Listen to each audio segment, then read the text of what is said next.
यहीं पे बात करने के लिए कह रहे हैं कि नहीं चलो अब घर। मैं बोली बात करके जाऊंगी। बात कराओ पति देवता भैया। राधे राधे। गुरुजी राधे राधे। क्या नाम है आपका? संजीत गिरी। संजीत गिरी। गिरी। कहाँ से हो? छपरा से। पत्नी से प्यार करते हो? जी।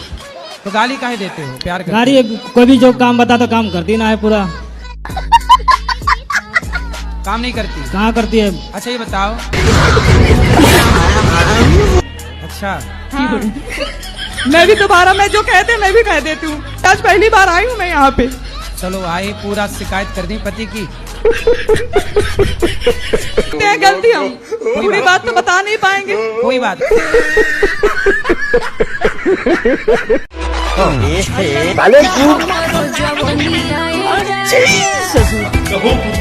मेरे पति मांस मछली खाते हैं, उनको बहुत पसंद है। अच्छा बात करा दो हमारी। अपने स्वाद के लिए किसी जीव को मार डालना, क्या ये आपका दिल कहता सही है? ये सब तो भगवान करवा रहे हैं ना। लेकिन अपने स्वाद के लिए किसी की हत्या ना कीजिए, ये गलत बात है। नहीं, आदमी नहीं खाया अभी तक। बहुत बड़ी कृपा कर दी आपने आदमियों के ऊपर। ऐसी पत्नी जो अपने पति को अपने पिता और अपने चाचा से पिटवाए। तुम्हारे पिता बिल्कुल धर्म का ज्ञान नहीं रखते क्या? अनपढ़ है क्या? का पांव पूजा है, जिसका मंडप के नीचे पांव पूजा है, उसे मारने का सोच भी कैसे सकते हैं? थोड़ा रिश्तों में मर्यादा भी तो रखनी चाहिए ना बेटा। ऐसे थोड़ी गुस्साई तो हाथ किस पे उठा रहे हैं ये भी तो सोचना चाहिए। तुम्हारे कारण तुम्हारा पति पिट गया, तो क्या ये तुम अच्छी नारी का परिचय दे रही हो? ऐसे रिश्ते नहीं बेटा। अब तो आपका विवाह हुआ तो पति सर्वोपरि है ना। फिर तो आपके पति के साथ आपके परिवार वालों ने सही किया कि गलत किया? गलत किया। फिर आपने बोला नहीं उनको? आपने बोला नहीं अपने पिताजी अपने चाचा जी को कि तुम्हें शर्म नहीं आई? कितने साल हो गए शादी के बाद? कराओ 3 साल होंगे अभी 14 नवंबर को। 3 साल में ही पति को कुटवा दिया। गलत किया ना बेटा तुमने। ऐसे समझा दो अपने पिता को और अपने चाचा को। बोले ये जो तुम्हारी ताकत हमारे पति को मारने के लिए लग रही है ना, ये दीन दुखी की सेवा में लगाओ। कुछ दीन दुखी को भोजन पानी कराओ। जी माइक अच्छे से पकड़ो, माइक पे लगाओ अच्छे से। मतलब हमने एक गाला लिया है, उसको भाड़े से डालने के लिए अभी तक वो गया नहीं है। कम से कम 7 साल हो गए, बहुत कोशिश की, वो जा नहीं। 7 साल से आपने एक रूम लिया है, वो भाड़े पे नहीं जाता? नहीं जा रहा। तो आप मेरे को देने आई हैं? नहीं नहीं,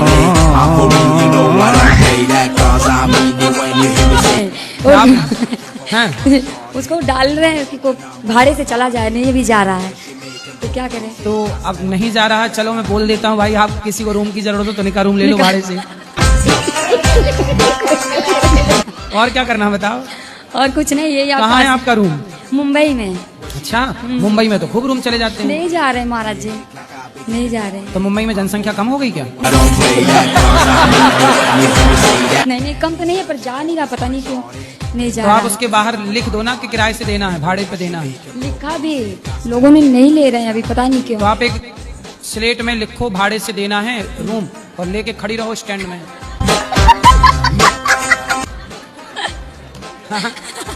अभी महाराज जी बस स्टैंड में 1 घंटा और 1 घंटा और रेलवे स्टेशन में। यही करना पड़ेगा महाराज। एक दिन में ही चला जाएगा। अभी यही करना पड़ेगा।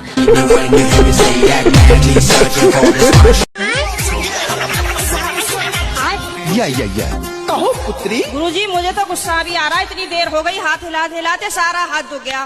और ये भैया VIP के डिपार्टमेंट में ही देते हैं माइक को। ये तो धोती खोल रहा है। शिकायत ही करनी है, प्रश्न करना है तो बताओ। हाँ गुरुजी, मेरा ये प्रश्न है कि हमें भगवान का कौन सा नाम जपना चाहिए जिससे भगवान ज्यादा प्रसन्न हो जाए?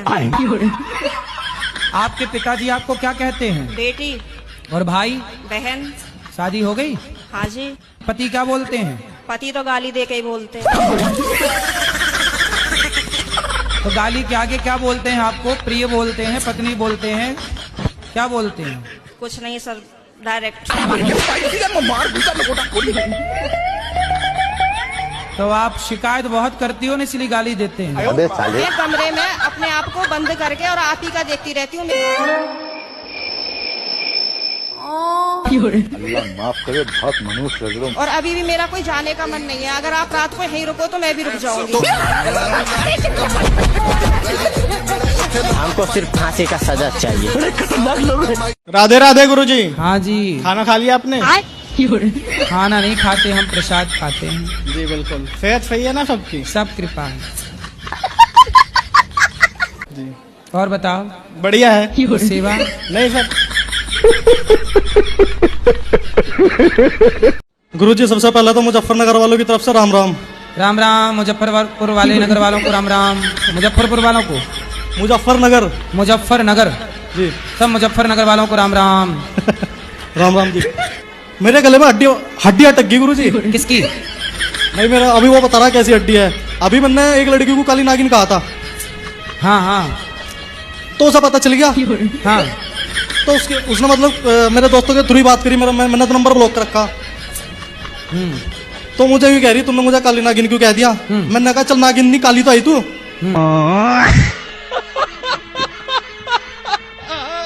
और गुरुजी एक बात बतानी भूल गया, कृष्ण भगवान के सामने खड़ा, जिस दिन ये वाक्य हुआ ना, जिस दिन मैंने उसे काली नागिन कहा, उसी दिन मेरे घर में उसी वक्त बल्कि मुझे बाहर जाकर मम्मी का कॉल आया था कि सांप आ गया घर में। मैंने सोचा वो मतलब वेश धारण करके आके दिखा भाई, मैं डर गया, मैं नहीं गया उस दिन घर पे।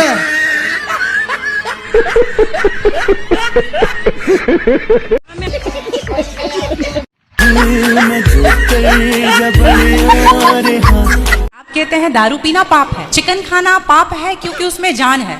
दारू में ऐसी कौन सी चीज मिली होती है कि उसको पीने से पाप हो जाता? अगर आप पी के कुछ गलत कर रहे हैं तो फिर गलत है क्यों? और अगर दारू में नशा चुकी होता है, अगर वो पाप है, तो फिर तो पुड़िया खाना, सिगरेट पीना, सारी चीजें पाप में आ जाएंगी। पाप अलग विषय है, अभी मैं समझा देता हूँ आपको। जब हमारा देश गुलाम था जी, तो एक अंग्रेज ने एक पंडित जी की कनपटी पे बंदूक रखी और अंग्रेज ने कहा, ये पंडित जी यहाँ आओ, तुम बड़े पुजारी हो? हाँ पुजारी हैं। हिंदू हो? हाँ। आज मैं तुम्हें गोली मारूंगा। पंडित जी बोले क्यों मारोगे?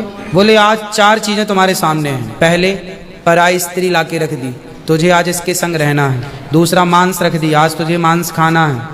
और तीसरा ढेर सारा सोना रख दिया, इतना सोना तो रोज भीख मांगता है ना, ले जा सोना। और चौथी दारू रख दी, शराब। इन चारों में एक चीज तुझे लेनी पड़ेगी। बोल क्या लेता है? पंडित जी बोले पराई औरत तो मैं नहीं देख सकता, मार दो गोली मुझे, पर मैं पराई स्त्री के, मेरी माँ बहन, मेरे संस्कार ऐसे हैं कि ये मेरी माँ बहन और बेटी है, ये मैं मर जाऊंगा पर चरित्र में दाग नहीं लगने दूंगा, तो ये स्त्री तो मैं नहीं ले सकता। अब मांस भी मेरे धर्म के खिलाफ है, आप गोली मार दो, मैं ब्राह्मण हूँ, मैं मर जाऊंगा पर ये धर्म नहीं छोड़ूंगा। और रहा ये सोना भी नहीं लूंगा क्योंकि मैं भीख इसलिए बेईमानी करता तो भीख क्यों मांगता? मैं ईमानदारी से भीख मांग के खा सकता हूँ, बेईमानी का करोड़ों नहीं ले सकता, इसलिए सोना भी नहीं लूंगा। पंडित जी को लगा ये तो पानी है, दारू शराब ये तो पानी है। पंडित जी को बेचारों को पता नहीं था कि दारू का क्या मजा है।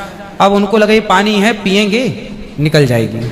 पानी समझ के पंडित जी ने बोला कि चलो गोली कनपटी में बंदूक रखा है, चलो पी लेते हैं। पंडित जी ने दारू पी, और जब दारू पी ली तो दारू जब पी तो नशा चढ़ा। शराब का जब नशा चढ़ता है तो इंसान नहीं रह जाता। जैसे स्त्रियों को जिसको ऑपरेशन होता है ना जी, तो रीढ़ की हड्डी में डॉक्टर एक इंजेक्शन लगाते हैं जिससे शून्य हो जाती है। वो अंग क्या हो जाता है? कोई भी ऑपरेशन में डॉक्टर आपको शून्य कर देता है। उसी तरह शराब आपके मस्तिष्क को, आपके सोचने विचारने की क्षमता को शून्य कर देती है। आप ये निर्णय नहीं ले पाते कि क्या सही है और क्या गलत है। अब पंडित जी जब नशे में झूमने लगे तो वो उस स्त्री को छेड़ने लग गए, ए यहाँ जा, नशे में। तो यही तो प्रश्न था मेरा गुरुजी कि वो नशे में ऐसा कर रहे हैं तो गलत है। अगर जो बोलते हैं हम जेंटलमैन पैक पीते हैं, हम 2 पैक पीते हैं या 3 पीते अच्छा ये बताओ, नशे में करने लगे तो वो नशा आया कहाँ से?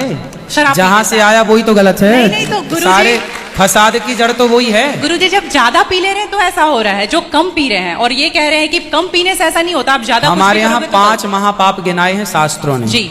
5 महापाप, उनमें से एक शराब है। शराब है, हाँ। शराब को महापाप इसलिए कहा गया है, ये बुद्धि भ्रष्ट, शराब पीने वाली की बुद्धि सात्विक नहीं हो सकती। आप शराब पीजिए, आप शराब पीने वाला व्यक्ति आध्यात्मिक नहीं हो सकता। तो भाई अपनी पत्नी को समय नहीं देते आप? समय नहीं देता तो काहे नहीं देते? टाइम ही नहीं मिल पाता। अच्छा कहाँ नहीं आ रहे, कहाँ नहीं आ रहे भाई, आ रहे हैं, काम तो खत्म हो रहे हो। आप समय नहीं देते, कहीं कोई और ना समय देने लग जाए।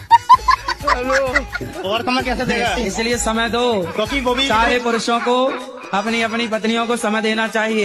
जब उनका फोन आए ना, अच्छा, तुरंत उनको बोल दिया करो आई लव यू। सही पकड़े हैं।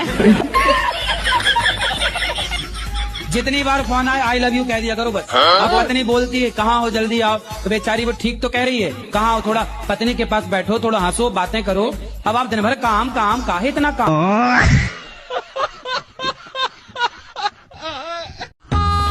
तो आपकी पत्नी आपको प्यार नहीं करती? नहीं। क्यों? अरे वो आपस में बनती नहीं, कभी नहीं बनी है। तो अब बच्चे कितने हैं? बच्चे तो 4-5 हैं। तो बनी नहीं और 4-5 बच्चे कैसे हो गए? एक भाई था साथ में।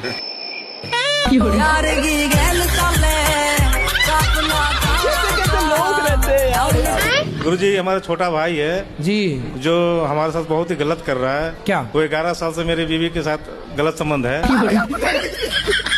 2 लाख रुपया महीना कमाता है भाई मेरा। जब 2 लाख रुपया वाले के संग भाग गई, सोचो इन्हें चुराने रावण आता तो खुद उचक के बैठ जाती, मैं चलूंगी तेरे साथ भाग के। तो आपके पिताजी भी सपोर्ट करते हैं उसका? हाँ, पिताजी भी गलत है थोड़ा।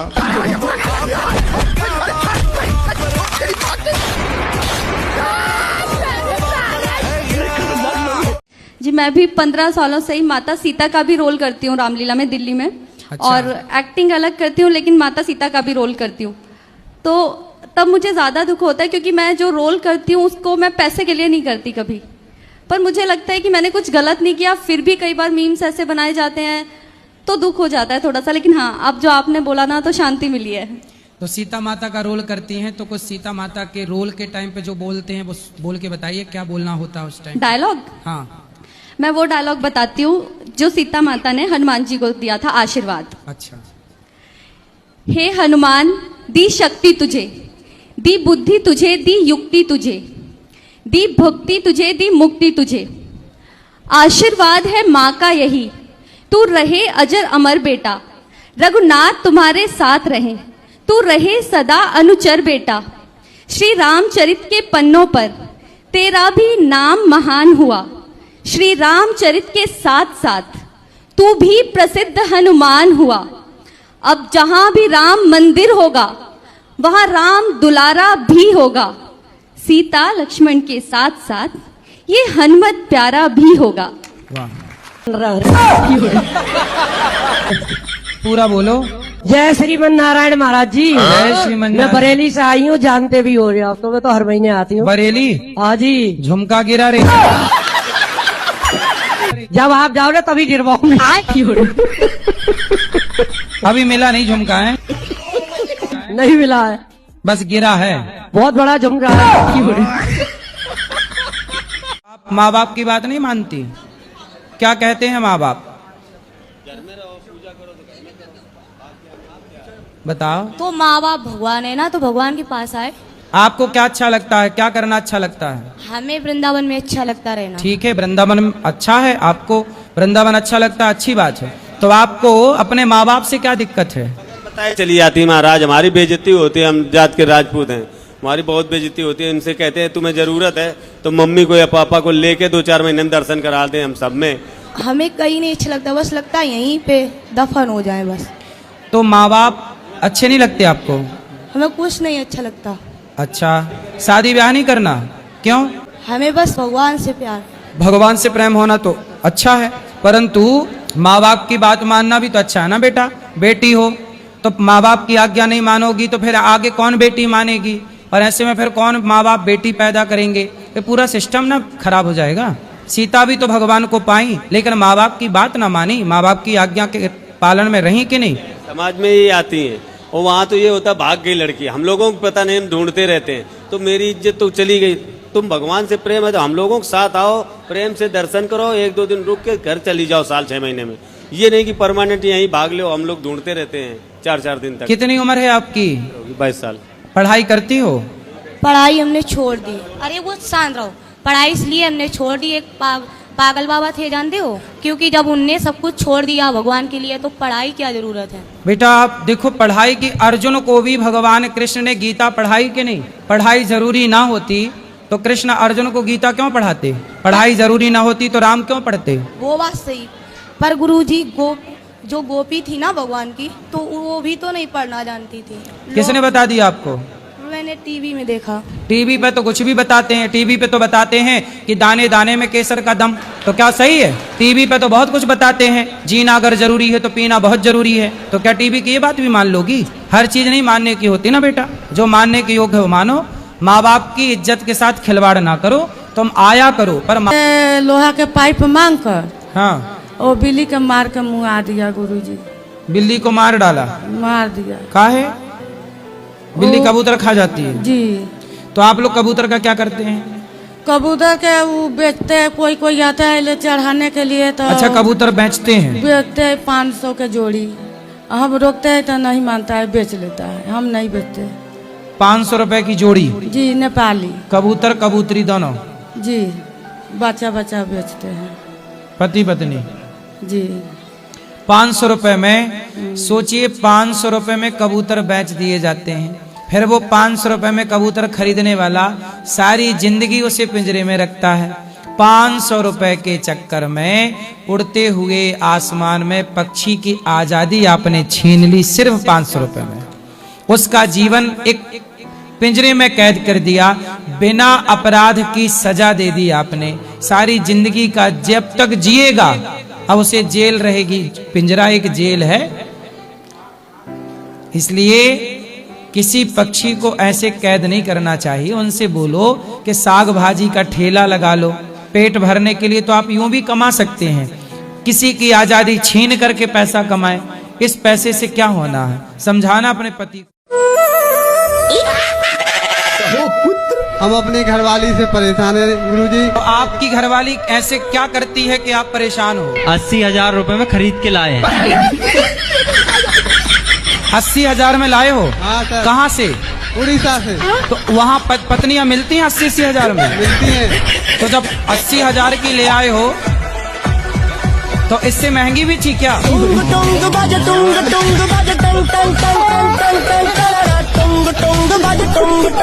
कैसे कैसे लोग रहते हैं यार।